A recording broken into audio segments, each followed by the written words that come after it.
Hello everyone, welcome to English with Sudeep. और आज का हमारा टॉपिक है the now the leaves are falling fast. आज हम लोग इसके बहुत ही बेहतरीन इंपॉर्टेंट क्वेश्चंस को डील करेंगे। तो वीडियो अगर पसंद है तो प्लीज़ लाइक एंड शेयर करो, चैनल को सब्सक्राइब करो ताकि मैं मोटिवेट हो सकूँ और बेहतर ग्रामर टॉपिक्स को भी इंक्लूड करने के लिए। तो चलो वीडियो को शुरू करते हैं। फर्स्ट क्वेश्चन है now the leaves are falling fast has been composed by. Now the leaves are falling fast ये किनकी रचना है? पहला ऑप्शन है D.H. लॉरेंस, दूसरा है जॉन कीट्स, तीसरा है वॉल्ट विटमैन और W.H. ऑडेन। तो ये W.H. ऑडेन के द्वारा लिखी गई है without any doubt. Next question पे आते हैं। In which year Auden won the Pulitzer prize? बहुत ही रिलेवेंट क्वेश्चन एग्जाम के लिए। पुलिट्जर प्राइज कब मिला था W.H. ऑडेन को? 1948, 1950, 1918 एंड 1912। तो उनको मिला था 1948 में और उस वर्क का नाम था the age of anxiety. The age of anxiety अगर याद रहता है तो याद रखो, अदरवाइज आप ईयर भी याद रख सकते हो। थर्ड क्वेश्चन है फॉर ऑडिन पोएट्री वाज। ऑडिन के लिए पोएट्री क्या था? एक इंटरेस्टिंग गेम था, एक सैड गेम था, एक सीरियस गेम था या फिर फनी था? तो वो एक सीरियस गेम था, मतलब कि वो पोएट्री को मजाक नहीं लेते थे बल्कि सीरियसली उस पर फोकस करते थे।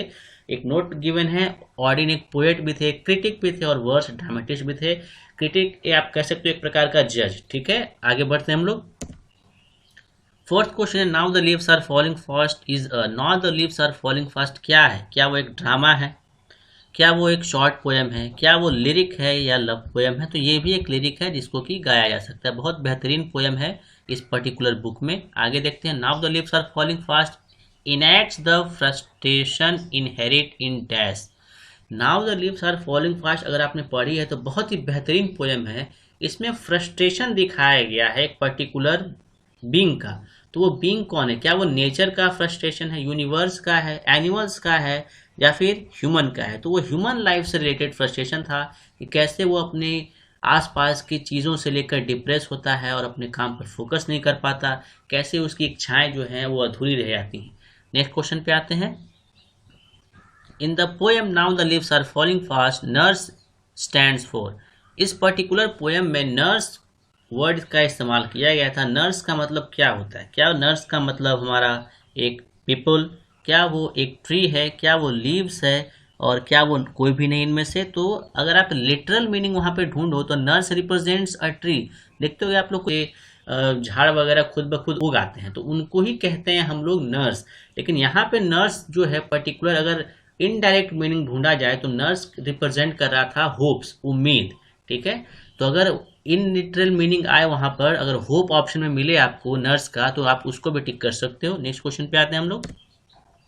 Whispering neighbour stands for. Whispering neighbour इस्तेमाल किया गया था इस पोयम में। विस्परिंग नेबर्स का अर्थ क्या होता है? क्या वो ब्रोकर है? क्या वो एजेंट्स ऑफ डेथ है? या फिर कोई भी नेबर हो सकता है या फिर गुड नेबर? तो यहाँ पर विस्परिंग नेबर रिप्रेजेंट किया गया था एजेंट्स ऑफ डेथ या बुरे लोग, है ना, बुरे लोग। बुरे लोग जो होते हैं उनको यहाँ पर विस्परिंग नेबर्स कहा गया था। ठीक है। एट क्वेश्चन है ट्रॉल्स का इस्तेमाल किया गया था इस कविता में। आपसे पूछ रहा है कि ट्रॉल्स जो है वो कहाँ का माइथोलॉजिकल क्रिएचर है? माइथोलॉजिकल मतलब काल्पनिक आप कह सकते हो, जो कि सच हो ऐसा कोई प्रूफ उसका नहीं है। तो कहाँ है वो? क्या वो लंदन का है, अमेरिका का है, इंडिया का है या फिर स्कैंडिनेविया का है? तो वो स्कैंडिनेविया का एक क्रिएचर था। ठीक है, जिसको यहाँ पे कवि ने कहा कि ट्रॉल्स जो है यानी बुरे आत्माएं जो हैं हमारे आसपास रहती हैं। बुरे लोग हमेशा आसपास रहते हैं और वो अच्छे लोगों को परेशान करते रहते हैं। नाइन्थ क्वेश्चन है हमारा, what kind of poem is now the leaves are falling fast. किस प्रकार की कविता है ये? एट द एंड में, शुरू में कुछ और ये कविता है और अंतिम में कुछ और है। पहला है पेसिमिस्ट, दूसरा है ऑप्टिमिस्ट, डल या इंथुजियास्टिक।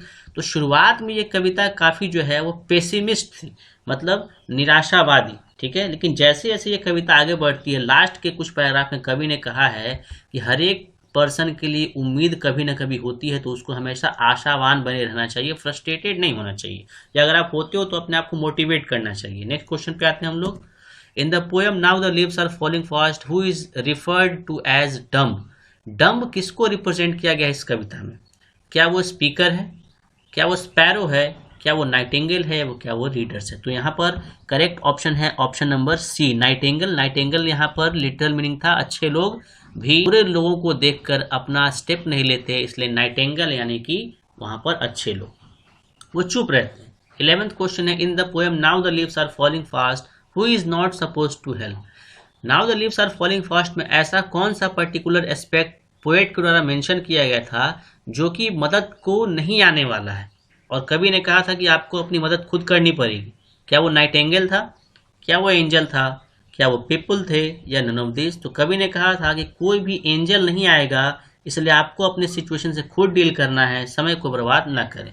नेक्स्ट क्वेश्चन है 12 number, now the leaves are falling fast deals with dash of life. Now the leaves are falling fast जीवन के किस पहलू को दर्शाता है? हैप्पीनेस को, इंजॉयमेंट को, फ्रस्ट्रेशन को, या सैडनेस को? तो वो दर्शाता है लाइफ के फ्रस्ट्रेशन को, जो हताशा है। ठीक है, एक नोट मैंने लिखा है कि ऑर्डन का जन्म हुआ था इंग्लैंड में, लेकिन वो कहाँ शिफ्ट कर गए थे? अमेरिका। अगले सवाल पे आते हैं।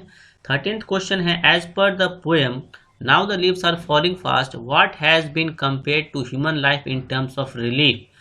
ये अंतिम पैराग्राफ का क्वेश्चन है। कवि ने कहा है कि now the leaves are falling fast में किस पर्टिकुलर एस्पेक्ट को ह्यूमन लाइफ के सुखद पहलू के रूप में दर्शाया गया था?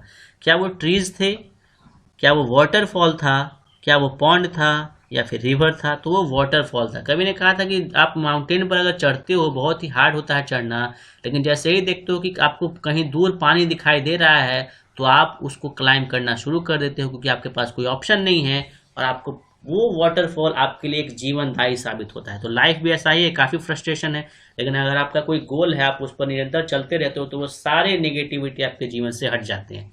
नेक्स्ट क्वेश्चन है, as per the poem now the leaves are falling fast what has been compared to human life in terms of struggle.